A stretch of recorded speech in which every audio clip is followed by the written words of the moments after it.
तो जी हाँ, नमस्कार, जय हिंद, वंदे मातरम। प्यारे साथियों, फिर एक बार आप सभी का वेलकम है द रिजल्ट एकेडमी के इस प्यारे से चैनल पे। आज का ये क्लास आप सभी के लिए बहुत इम्पोर्टेंट होने वाला है। उम्मीद है कि आप सभी अच्छे से होंगे, खैरियत से होंगे। तो यूं ही सदा हंसते रहिए, मुस्कुराते रहिए, यही दुआ है हमारी।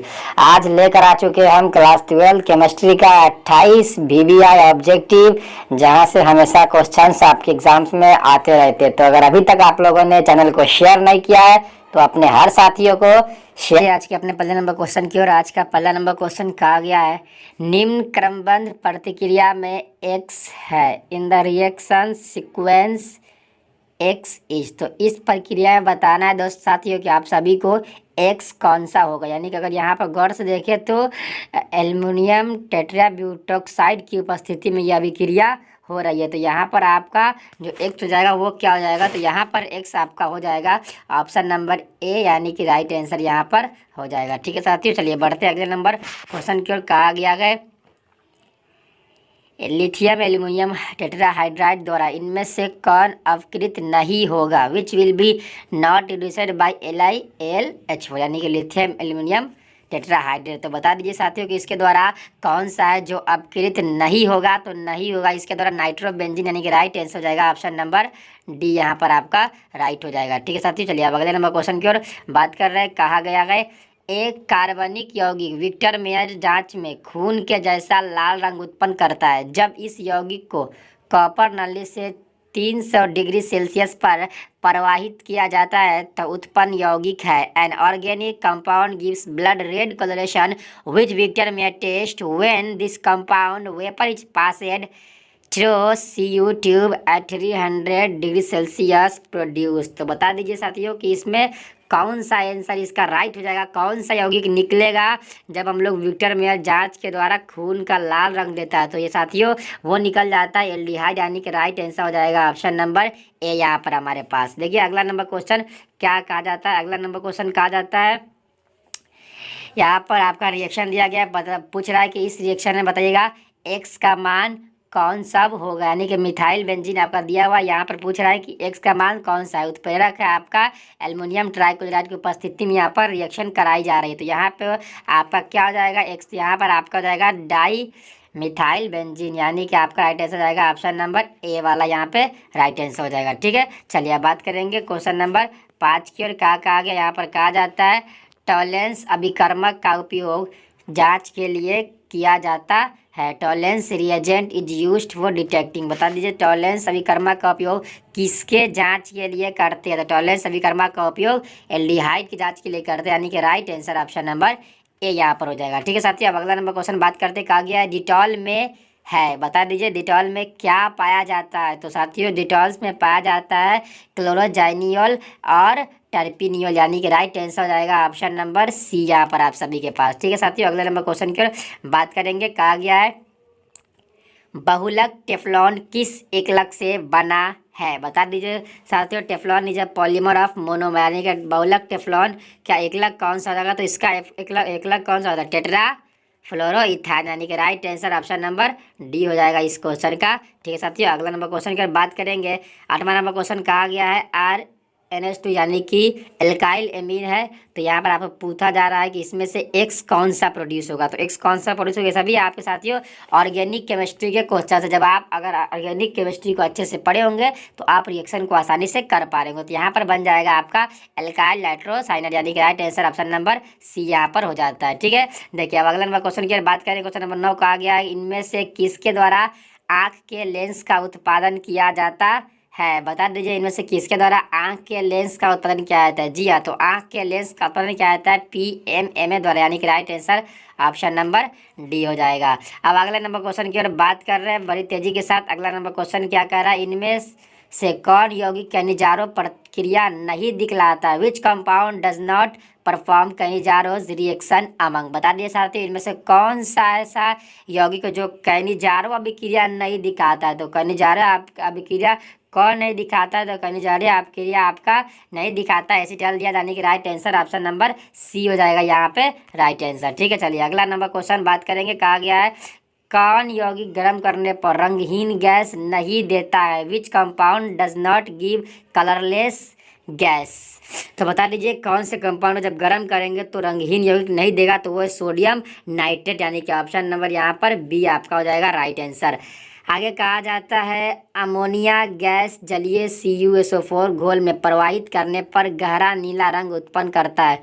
उत्पन्न गहरा नीला रंग का अनुसूत्र है। बता दीजिए ammonia gas is passed through aqueous copper sulphate solution produce deep blue coloration. The molecular formula of formed deep blue coloration is. बताइए उसका मोलिकुलर फार्मूला क्या होगा साथियों, कमेंट बॉक्स में लगाते चलिए सभी लोग जल्दी बता दीजिए। तो इसका आपका फार्मूला हो जाएगा CuNH3K4 और हो जाएगा copper tetra amino sulphide. Right answer option number C यहाँ पर हो जाएगा सही आंसर। ठीक है साथियों, चलिए अब अगले नंबर क्वेश्चन की ओर बात कर रहे हैं। कहा गया क्लोरीन को तनु सोडियम हाइड्रोक्साइड के घोल से प्रवाहित करने पर प्राप्त यौगिक है। Chlorine gas is passed through dilute NaOH solution the compound formed are. बता दीजिए जब क्लोरीन को तनु NaOH के घोल से प्रवाहित करते हैं तो कौन सा कंपाउंड बनता है, तो कंपाउंड बनता है NaCl और NaOCl, यानी कि right answer option number C हो जाएगा यहाँ पे। चलिए अब अगले नंबर क्वेश्चन की ओर बात कर रहे हैं। कहा गया है सोडियम को अमोनिया गैस के साथ गर्म करने पर उत्पन्न यौगिक है। Sodium is heated with ammonia gas the produced compound is. बताइए सभी साथियों कि सोडियम को जब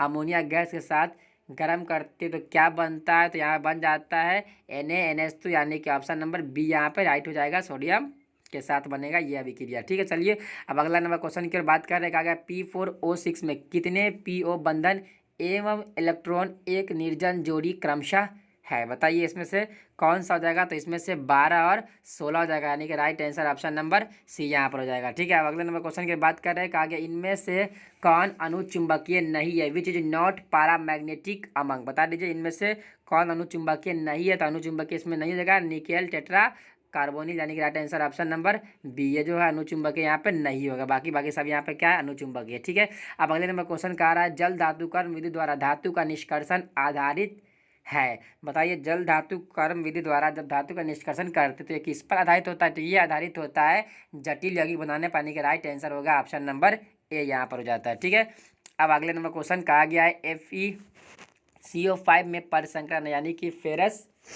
क्या यहाँ पे पूछा जा रहा है कि हाइब्रिडाइजेशन यहाँ पे क्या हो जाएगा। तो बता दीजिए इसमें जो सेंट्रल मेटल है उसका हाइब्रिडाइजेशन क्या हो जाएगा, तो इसका हाइब्रिडाइजेशन इस पूरे कंपाउंड हो जाएगा आपका sp3d, यानी कि right answer option number B यहाँ पर हो जाएगा। ठीक है साथियों, अब आगे आ गया 1 ग्राम धातु आयन M2+ 1.81 × 10⁻22 इलेक्ट्रॉन द्वारा डिस्चार्ज होता है, तो धातु का परमाणु भार क्या है। 1 gram metal ion M2+ was discharged by the passage of 1.81 × 10⁻22 electrons. What is atomic weight of metal. बता दीजिए साथियों कि इसका भार कितना जाएगा, तो भार हो जाएगा 133.4, यानी कि right answer option number B हो जाएगा यहाँ पे। अब कहा जाता है यदि हाइड्रोजन गैस का दाब 1 वायुमंडलीय दाब से बढ़कर 100 वायुमंडलीय दाब कर दिया जाए तो हाइड्रोजन अर्ध सेल का अपकरण विभव में परिवर्तन 25 डिग्री सेल्सियस पर कितना होगा। तो कितना हो जाएगा, तो ये चेंजिंग होता है 0.059 वोल्ट, यानी कि right answer option number A हो जाएगा। अब आगे कहा जाता है प्रतिक्रिया के प्रथम कोटि में किसी प्रतिकारक का सांद्रण 0.8 मोल से 0.4 मोल होने में 15 मिनट लगता है। उसी प्रतिक्रिया में प्रतिकारक का सांद्रण 0.1 मोल से 0.025 मोल होने में कितना समय लगेगा। तो कितना समय लगेगा साथियों, ये सभी क्वेश्चंस फिजिकल से है, तो कितना समय लग जाएगा इसका 30 मिनट, यानी कि right answer option number A हो जाएगा इस क्वेश्चन का। अब आगे देखो कहा गया इनमें से कौन सा ग्राफ एरो बी के शून्य कोटि प्रतिक्रिया का प्रदर्शित करता है। बताइए इनमें से कौन सा ग्राफ शून्य कोटि को प्रदर्शित कर रहा है। तो शून्य कोटि को प्रदर्शित करने वाला ग्राफ इनमें साथियों कौन सा जाएगा। तो शून्य कोटि को प्रदर्शित करने के लिए इसमें ग्राफ आपका हो जाएगा ऑप्शन नंबर डी यहाँ पर हो जाएगा राइट आंसर, यानी कि आपका हो जाएगा इस क्वेश्चन का। ठीक है साथियों, अब आगे कहा गया है HCP संरचना में पैकिंग प्रवाह होता है। इन HCP structure the packing fraction is. बताइए HCP में कितना पैकिंग प्रवाह होता है। तो HCP के अंदर पैकिंग प्रवाह होता है साथियों 0.74, यानी कि right answer option number B आपका हो जाएगा यहाँ पर। अब आगे कहा जाता है किसी रवा में बिंदु डिफेक्ट उसके घनत्व को घटा देता है तो उसे कहते हैं the point defect that lower the density of crystal is called. बता दीजिए कि किस दोष के कारण क्रिस्टल का घनत्व कम जाता है, तो वो दोष है शॉटकी डिफेक्ट, यानी कि राइट आंसर साथियों